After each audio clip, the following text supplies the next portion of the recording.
पुनर्जन्म होता है कि नहीं होता है, ये सवाल पूछा है मेरे व्यूअर्स ने। और मैंने कहा कि मैंने इस पर कई सारे वीडियोस पहले भी बनाए हैं, लेकिन शायद वो वीडियोस बहुत नीचे चले गए हैं, आप लोगों को नहीं मिल रहे हैं। तो आज मैं फिर उस पर हाईलाइट करूंगी। और आप लोग जब सवाल पूछते हैं मुझे अच्छा लगता है। तो आज के इस सवाल का जवाब ना हम फर्स्ट लॉ ऑफ थर्मोडायनेमिक्स से देना शुरू करते हैं। क्या कहता है फर्स्ट लॉ ऑफ थर्मोडायनेमिक्स?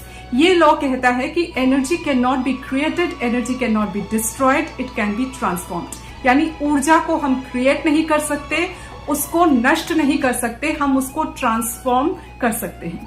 अब ये जो सोल है ना, हमारी आत्मा, ये भी ऊर्जा ही है। कैसे समझेंगे? सोल और इलेक्ट्रिसिटी दोनों को कंपेयर करके देख लीजिए। तार से जब तक इलेक्ट्रिसिटी बहती है, तार तब तक गर्म रहता है।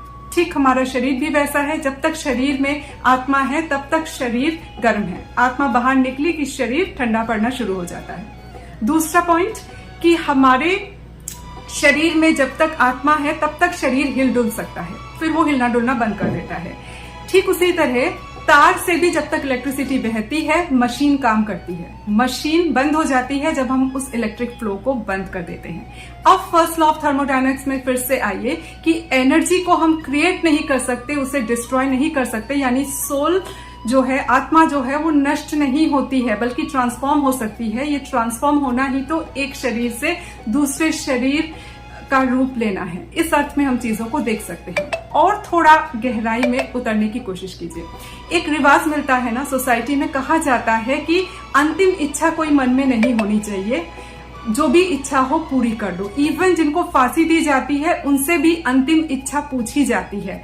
और लोगों से कहा जाता है कि कोई इच्छा बाकी रख के इस दुनिया को मत छोड़ो, क्योंकि इच्छा जो है ना, इच्छा में थॉट है, थॉट का क्वांटम फील्ड है, क्वांटम फील्ड में वो एनर्जी है जो मैटर क्रिएशन प्रोसेस के जरिए रियलिटी का रूप ले सकती है, यानी कारण शरीर ले सकती है। अब यानी शास्त्रों में आइए आप, तो शास्त्रों में कहा जाता है कि ये जो स्थूल शरीर है ये डेवलप करता है सूक्ष्म शरीर से, और सूक्ष्म शरीर अस्तित्व में आता है कारण शरीर से।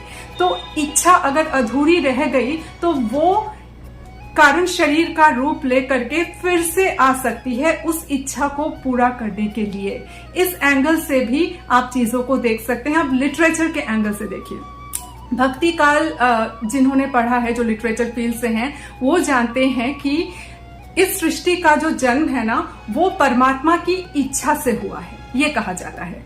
तो हम अगर परमात्मा के अंश हैं, हम अगर जीव हैं, जैसा भक्ति साहित्य में कहा जाता है, तो हमारी इच्छा से भी तो हमारे संसार की सृष्टि हुई है। हमारा संसार यानी हमारा परिवार, हमारे परिवार में जो भी चीजें हैं, हमारे जीवन में जो भी चीजें हैं, वो भी तो हमने अपनी इच्छा शक्ति से ही क्रिएट की है। बस उसके पीछे का साइंटिफिक प्रोसेस हमें पता नहीं होता है कि कैसे हम क्वांटम फील्ड के जरिए चीजों को क्रिएट कर रहे होते हैं, हमको ये पता नहीं होता है। लेकिन ये पूरी सृष्टि या अपनी दुनिया जो हमने क्रिएट की है, चाहे जैसी भी हो, छोटी दुनिया हो, बड़ी हो, लेकिन वो हमारी इच्छा शक्ति से ही तो क्रिएट हुई है। तो ये शक्ति अगर है तो निश्चित रूप से वो जीवन में फ्लो भी कर रही है। और अगर इस शक्ति में कुछ भी बंधा रह गया, जो कि पूरा नहीं हुआ, उसके लिए ये फिर से एनर्जी जन्म ले सकती है। क्योंकि फर्स्ट लॉ ऑफ थर्मोडायनेमिक्स कहता है कि एनर्जी क्रिएट नहीं की जा सकती, डिस्ट्रॉय नहीं की जा सकती, उसका ट्रांसफॉर्मेशन संभव है। और इस चीज का साक्ष्य अगर आपको समाज में देखना है तो कई सारे ऐसे एग्जाम्पल्स आपको समाज में मिल जाएंगे जो पुनर्जन्म के एग्जाम्पल्स हैं। कई लोग जो फिर से जन्म लेकर के इस बात को याद करते हैं कि हाँ, हमारा जन्म इसलिए हुआ था, वो काम नहीं कर पाए, हम वही काम इस जन्म में भी कर रहे हैं। ऐसे अब कई एग्जाम्पल सामने आने लगे हैं। तो इससे आप समझ सकते हो कि आपने जो सवाल पूछा था उसका जवाब हम ठीक से दे पाए हैं कि नहीं।